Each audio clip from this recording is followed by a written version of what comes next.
നമസ്കാരം, എല്ലാവർക്കും മാലൂസ് പാചകത്തിലേക്ക് സ്വാഗതം. നമ്മൾ ഇന്നിവിടെ ചെയ്യാൻ പോകുന്നത് മത്തങ്ങ ചെറുപയർ എരിശ്ശേരിയാണ്.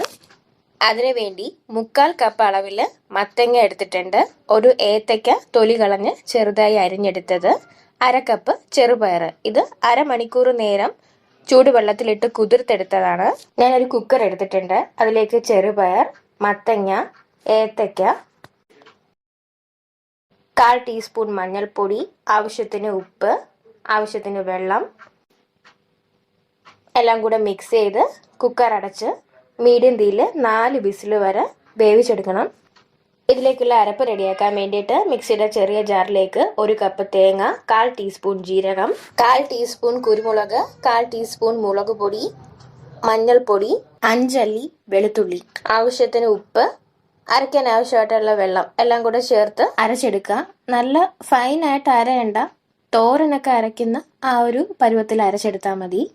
മത്തങ്ങയും ചെറുപയറും ഏത്തക്കയൊക്കെ നന്നായിട്ട് വെന്തിട്ടുണ്ട്. 4 വിസിൽ കേട്ടതിന് ശേഷമാണ് ഞാനിത് തുറന്ന് നോക്കിയിട്ടുള്ളത്. ഇതിലേക്ക് നമുക്ക് അരച്ചു വെച്ചിരിക്കുന്ന അരപ്പ് ചേർത്ത് കൊടുക്കാം. ഇതിലേക്ക് 1/4 ഗ്ലാസ് ചൂടുവെള്ളം കൂടി ഒഴിക്കുന്നുണ്ട്.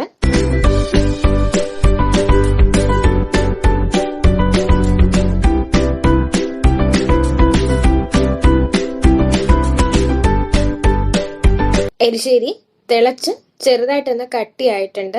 കുറച്ചുകൂടെ കട്ടിയാക്കണമെങ്കിൽ കുറച്ച് സമയം കൂടെ ഒന്ന് വറ്റിച്ചെടുക്കുക. ഇനി ഇതിലേക്ക് താളിച്ച് ചേർക്കാം. താളിക്കാനായിട്ട് ഒരു ചീനച്ചട്ടി അടുപ്പിൽ വെച്ച് ചൂടാക്കി അതിലേക്ക് 2 ടേബിൾ സ്പൂൺ വെളിച്ചെണ്ണ ഒഴിച്ചു കൊടുത്തു. എണ്ണ ചൂടായി.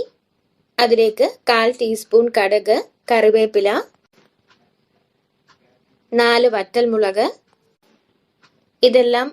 ഇതെല്ലാം ഒന്ന് മൂത്ത് വന്നതിന് ശേഷം 2 ടേബിൾ സ്പൂൺ തേങ്ങയും കൂടെ ചേർത്ത് ബ്രൗൺ കളർ ആകുന്ന വരെ ഒന്ന് വറുത്തെടുക്കുക. ഈ തേങ്ങ ചേർക്കുന്നത് നമ്മുടെ കറിക്ക് നല്ലൊരു ടേസ്റ്റ് ഉണ്ടാവും.